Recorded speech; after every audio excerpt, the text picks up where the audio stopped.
27 milhões de euros de maneira fixa, podendo pagar mais 3 milhões em prêmios através de títulos do Cruzeiro.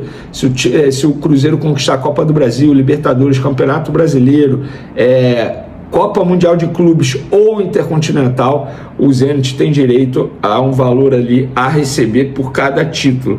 E assim, depois da apresentação do Gerson, o Pedrinho, dono da SAF do Cruzeiro, disse que nenhuma outra contratação será feita mais, ou seja, investiu tudo no Gerson, também investiu bastante na renovação de contrato do Caio Jorge, porque se não renovasse, se não desse valorização, o Flamengo ia mexer com a cabeça do jogador, embora o Cruzeiro negue, através em off ali, nos bastidores, para os jornalistas que acompanham o dia a dia do Cruzeiro, um representante do Caio Jorge confirma que a multa rescisória dele vai cair a partir de dezembro de 2026 para 30 milhões de euros. Enfim, a situação do Cruzeiro, eu acho que o Cruzeiro chega para brigar por títulos, mas o Gerson me chama muita atenção, cara. Como é que pode, 6 meses depois, o cara voltar ao futebol brasileiro alegando que quer ficar mais próximo da seleção brasileira, pensando em seleção brasileira? O cara estava no Flamengo, capitão, contrato renovado, ídolo, sendo convocado para a seleção. É muita doideira. Confesso que isso me chama muita atenção, mas o Gerson foi anunciado. Para mim, opinião, tá? É a contratação com mais impacto até o momento aqui no futebol brasileiro, nessa janela de transferência. Não só pelos valores, que se tornou a contratação mais cara da história do futebol brasileiro, mas também pelo jogador. Um baita jogador. Eu acho que não vale 27 milhões de euros, mas eu acho também que o mercado está muito inflacionado. O Flamengo estava oferecendo 30 milhões de euros para ter o Caio Jorge. Não vale. Talvez ele valha a metade disso. O mercado está inflacionado. Mas o Gerson, eu particularmente acho que 27 milhões de euros é um valor exagerado. E enfim, vamos ver como é que vai ser o Gerson agora com a camisa do Cruzeiro. Uma dúvida, rolou até essa resenha em um grupo de WhatsApp meu de torcedores do Flamengo. O Gerson deixou de ser ídolo para o Flamengo, na opinião de vocês? Eu gostaria da opinião de vocês, acho importante ouvir vocês. Vamos falar agora do Endriel, goleiro do Gil Vicente. Conversei com um dirigente do Gil Vicente, ele me explicou, pediu para não mencionar o nome dele, e ele falou o seguinte: Vene, a proposta é boa. Ele não confirmou que a proposta é de 1,5 milhão de euros. Ele não disse nem que sim, nem que não confirmou. Ele só falou, a proposta do Flamengo é boa. A questão não é nem o valor, a questão é, se a gente libera o Endriel agora, quem será o nosso goleiro nessa reta final de temporada? Então eles estão em busca de um outro goleiro, um goleiro que está atuando no futebol italiano, estão em busca desse goleiro por empréstimo. Se eles conseguirem a contratação desse goleiro, a chance do Endriel ser liberado agora é quase de 100%. Então, depende dessa contratação do Gil Vicente, desse goleiro que eu confesso que eu não descobri o nome. E aí o Flamengo teria o Endriel já agora nessa janela. Lembrando, isso é informação, o fato do Flamengo estar contratando o Endriel não quer dizer que o Flamengo desistiu do Gabriel Brazão. O Endriel é uma oportunidade de mercado que surgiu após o nome dele ser indicado por um representante dele ao dirigente do Flamengo, José Boto. Inclusive, na ocasião, quando o José Boto foi com o Felipe Luiz ao jogo do Gil Vicente, isso não estava em pauta, o goleiro não estava em pauta. As pessoas do Flamengo alegam isso. Ninguém foi lá assistir ao Endriel. Isso aconteceu depois deles irem lá e a notícia que o Botafogo estaria contratando ele ter vazado. E aí um dos empresários sugeriu o nome ao José Boto. O José Boto falou, opa, uma boa oportunidade de mercado, jogador muito valorizado e barato. Seria uma boa. E aí o Flamengo fechou de maneira rápida com o jogador 4 anos de contrato. Se ele não for liberado agora, ele chega no meio do ano através de um pré-contrato assinado. Beleza? Vamos falar agora do Everton Cebolinha, que inclusive tem os mesmos representantes do Endriel. E o Everton Cebolinha não é contra a renovação dele de contrato, pelo contrário, pelo que eu soube no lado do Flamengo, a ideia é oferecer no máximo mais 2 anos, porque ele tem 1 ano de contrato, vai até dezembro de 2026. Então a ideia do Flamengo é oferecer até dezembro de 2028. Mas isso é uma ideia, eles ainda vão sentar para conversar. O Everton Cebolinha não é contra a renovação dele. Inclusive, um dos representantes de Cebolinha foi pego de surpresa quando quando as notícias começaram a sair de que o Flamengo estaria o colocando ali como moeda de troca no interesse com o Caio Jorge, Então, assim, o Cebolinha ele não é contra a renovação, pelo contrário. Inclusive, quando o Fluminense o procurou, ele falou com seus representantes: eu não tenho muito interesse para o Fluminense não, até pela questão da rivalidade aqui do futebol carioca envolvendo o Flamengo. Então, vamos esperar, mas de fato o Flamengo tem esse interesse de oferecer um contrato até dezembro de 2028 e o Cebolinha não é contra, ele quer ouvir aí a proposta do Flamengo. Enquanto isso, ele segue sendo jogador do Flamengo, obviamente ele tem contrato até dezembro de 2026. E para finalizar nosso vídeo, galera, a imprensa paulista noticiou: Flamengo prepara investida de 25 milhões de euros, quase 160 milhões de reais, para tirar Breno Bidon do Corinthians. O Timão ainda não recebeu o contrato formal, mas fontes ligadas ao rubro-negro tratam a investida como questão de tempo. O staff do meia de 20 anos prioriza um bom projeto esportivo em um mercado atrativo para o seu desenvolvimento. Eu não tenho confirmação sobre isso, lembrando, isso aqui é uma informação da imprensa paulista, na verdade da rádio Itatiaia Esporte, que acompanha o dia a dia do Corinthians. E o engraçado, o curioso depois dessa notícia, o Corinthians divulgou um vídeo nas redes sociais dando a camisa 7 para o Breno Bidon, um presente, fizeram todo o marketing ali. Não sei se foi uma resposta a essa notícia, não sei se foi querer avisar, esquece, nem tenta, não sei, mas foi curioso que logo depois dessa notícia o Corinthians publicou um vídeo nas redes sociais mostrando ali um momento que presenteou o Breno Bidon com o número 7. Lembrando que o Corinthians é o rival do Flamengo na Supercopa do Brasil daqui a alguns dias, daqui a 20 dias, no dia 1º de fevereiro. Então, eu particularmente acho, repito, o futebol está muito valorizado, as cifras estão chamando muita atenção.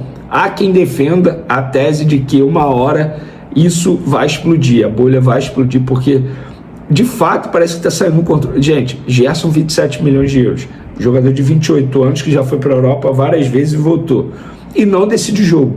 É um grande jogador, mas não é de fazer gol, não é de dar assistência, só você pegar os números. Caio Jorge, 30 milhões de euros, valor absurdo. Breno Bidon, 25 milhões de euros. Onde o futebol vai parar, gente? Mas enfim, quero a opinião de vocês. Seria um bom investimento feito, uma boa contratação, valor chama muita atenção. Quero a opinião de vocês podem comentar à vontade, estamos juntos. Essa sexta-feira eu vi muito torcedor do Internacional chateado por conta disso. Gente, sejamos francos, o Vitão sempre quis jogar no Flamengo, desde quando recebeu proposta em janeiro do ano passado. A questão é que o Flamengo não se acertava com o Internacional, era o sonho dele jogar com a camisa do Flamengo, ele mesmo falou isso. Então, acho bacana demais, engraçado como está se tornando comum a gente ver a apresentação de jogadores no Flamengo chorando e emocionados com a chegada ao rubro-negro carioca. Bacana demais, toda a sorte do mundo ao Vitão, que ele consiga performar muito bem, que ele consiga brigar pela titularidade. É um jogador de altíssimo nível, eu gostei demais da chegada dele, extremamente humilde, com a família ali, com a filha dele, sensacional. Parabéns ao Vitão pela coragem dele de falar o que ele falou hoje, porque poucos jogadores têm essa coragem. Inclusive, em um passado recente, a gente via jogador chegando ao Flamengo dizendo que sonhava em voltar para a Europa. Agora é o contrário, jogador chegando dizendo que tem muito orgulho de vestir a camisa do Flamengo. E quem terá orgulho de vestir a camisa do Flamengo é a garotada que vai estrear no Campeonato Carioca nesse domingo contra a Portuguesa, lá no Raulino de Oliveira, em Volta Redonda. Eu venho, de maneira carinhosa, obviamente, chamando essa garotada de Fla Kids, que terá o reforço de um jogador do elenco principal no ataque. E eu apurei, lembrando, isso ainda não é oficial, o clube não divulgou a lista de relacionados para pegar a Portuguesa nesse domingo. Tem Alan, Bruno Xavier, Camargo, Carbone, da Mata, David, Douglas Teles, Eduardo, Klazen, Germano, Guilherme, Gustavo, Iago, João Vitor, Johnny, Joshua, Caio Lopes, Caio Nóbrega, Lucas Vieira, Léo Nanete, Pablo Lúcio, Pedro Batista, Salles, o Alacian, ele mesmo, e Wanderson. Venê e o Rian Roberto, destaque, calma, Rian Roberto não foi relacionado porque ele está em processo de transição depois de se recuperar de uma grave lesão muscular. Pessoal, mais informações sobre o goleiro Andreu. Nessa sexta-feira, na parte da tarde, a diretoria do Botafogo ligou para os principais representantes do André, tentando fazer com que ele não deixasse de ir para o Botafogo. Tarde demais, já tem um acerto com o Flamengo está negociando com o Gil Vicente a liberação imediata desse goleiro. Nós já explicamos que a chegada do André não vai mudar em nada no interesse do Flamengo em ter o Gabriel Brazão do Santos, porque o Flamengo entende que o André é uma oportunidade de mercado, um jogador valorizado no mercado da bola, e que o Flamengo teria o jogador de graça ou custando, entre aspas, apenas 1,5 milhão de euros, jogador jovem. E por que eu falo isso? Porque o Flamengo ofereceu 1,5 milhão de euros ao Gil Vicente pela liberação imediata. Se o Gil Vicente não liberar agora, o que a chance é grande, tá? Porque está no meio de temporada, o Flamengo assina um pré-contrato com esse jogador e ele chega no meio do ano. Então, repito, o interesse do Flamengo em André, tendo o André, não vai mudar em nada na contratação ou na tentativa de contratação do goleiro Gabriel Brazão, que hoje está no Santos. Inclusive, o Gabriel Brazão deu coletiva, não senti firmeza na permanência dele no Santos, não, hein? Bastidor. O Flamengo não fez nenhum movimento ainda, porque sabe que ele vai trocar de representante a partir do dia 24 de janeiro. Então o Flamengo, de maneira estratégica, está esperando esse movimento do Gabriel Brazão para depois dar o bote. E por falar em Santos, o Santos quer um atacante do Flamengo, trata-se de Michael. Pois é, o telefone do José Boto tocou e era a diretoria do Santos demonstrando interesse em Michael. Fala, nação rubro-negra.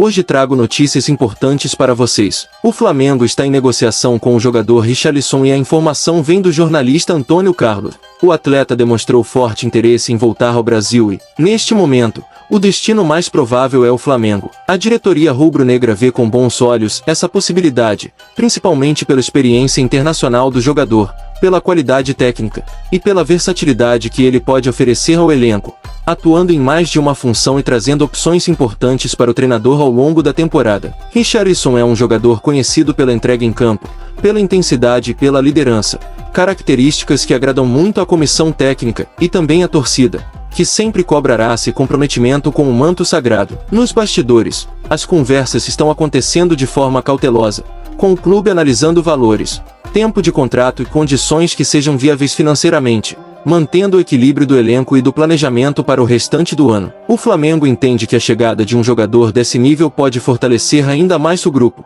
aumentar a competitividade interna e ajudar o time em competições decisivas, onde experiência e personalidade fazem muita diferença. A expectativa é grande entre os torcedores, que acompanham cada novidade e já imaginam como Richarlison poderia se encaixar no esquema da equipe, contribuindo tanto defensivamente quanto ofensivamente, além de agregar mentalidade vencedora ao elenco. Claro que ainda não há nada assinado, mas o interesse é real e as negociações seguem avançando, com otimismo das duas partes para que um acordo seja fechado em breve. Agora eu quero saber de você. Torcedor, você aprova a possível contratação de Richarlison pelo Flamengo? Acha que ele seria um bom reforço para o time? Deixe a sua opinião aqui nos comentários. Compartilha esse vídeo com os amigos rubro-negros para ninguém perder nenhuma novidade e seguir sempre bem informado. E seguimos de olho em todas as movimentações do Mengão, porque a qualquer momento pode surgir novidade. Fique ligado no canal para não perder nenhuma atualização e juntos vamos acompanhar cada passo do Flamengo. Tamo junto, nação, e saudações rubro-negras!